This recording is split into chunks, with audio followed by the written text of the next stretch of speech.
در مورد قضیه چی است؟ قضیه شاب امرد عبارت از روایتی است که در خیلی از کتب، الجمله در کتاب منهاج السنه ابن تیمیه و در کتاب مسند امام احمد و غیره اومده که رأیت ربی فی صورت شاب امرد لو وفره، میگه که پروردگار خدا را به صورت یک جوانی دیدم که موفرفری است و فلان این هست. قضیه چی است؟ قضیه خواب است.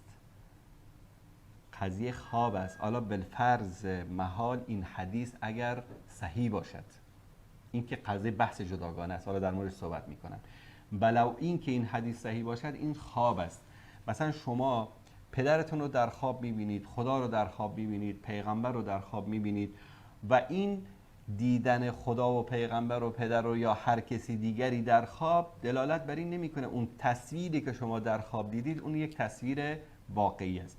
بعد این حدیث رو بیان میکنن، اولا دو دروغ میگن در اینجا. دروغ اول این که نمیگن این خواب هست، میگن بله این واقعیت هست و این اعتقاد اهل سنت هست یا وهابیت است. دوم این که اعتقاد اهل سنت در مورد تجسیم رو بیان نمی کنن که اهل سنت و خود ابن تیمیه مثلا در مورد تجسیم یعنی چی؟ خداوند رو مجسم کردن به شکل یک انسان اعتقادش چی است؟ در مورد این روایت که خدمت شما عزیزان عرض کردم، امام احمد ذکر کرده، ابو زرعه رازی ذکر کرده، طبرانی ذکر کرده، ابن بشار ذکر کرده، ابو یعلا ذکر کرده و ابن تیمیه هم در بیان تلبیس جهمیه این رو ذکر کرده و اتفاقا در جای ذکر کرده که رد هست بر مجسمه، بر کسانی که قائل به تجسیم هستند. ابن الجوزی در العلل المتناهیه در جلد 1 صفحه 36 و ذهبی در سیر اعلام نبلا جلد 10 صفحه 113 و سبکیان در طبقات الشافعی جلد 2 صفحه حدیث شماره 3122 میگن که این دروغ و افترا به رسول الله صلی الله علیه و آله و سلم است. و طریق دیگری که این حدیث ذکر شده طریق مرفوع است که از ام طفیل همسر ابی ابن کعب این رو ذکر کرده و الفاظ مختلفی داره.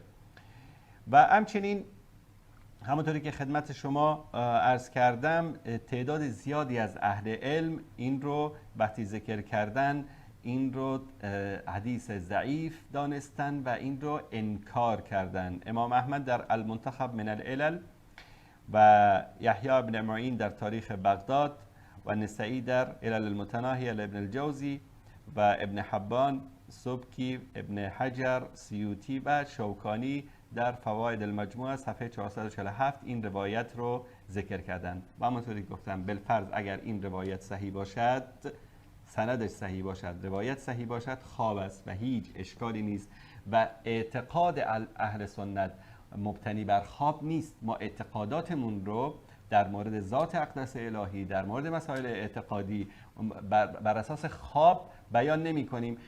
اینا فکر میکنن که میگن که کافر عمه را به کیش خود پندارد.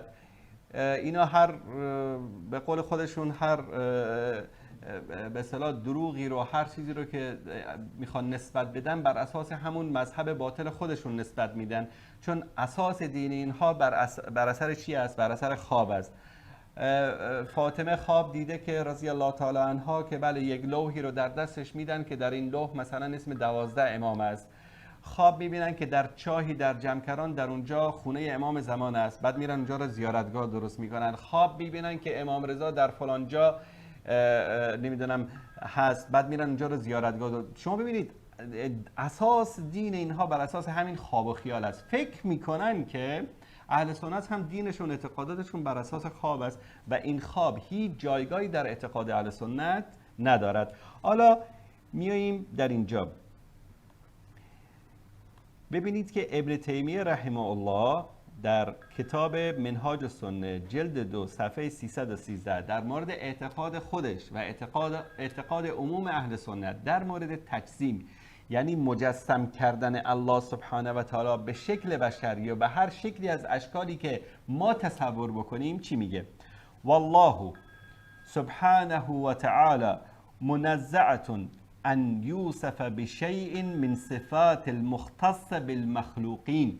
الله سبحانه و تعالی پاک است از اینکه وصف شود به صفتی از صفات مخلوقین. مثلا بگیم الله مثل ما دست داره، الله مثل ما چشم داره، الله مثل ما مو داره، الله مثل ما مثلا دست و پا داره، زبان داره، دماغ داره، بینی داره، یا که مثلا گوش داره. همه اینها منزه است الله سبحانه و تعالی از اون.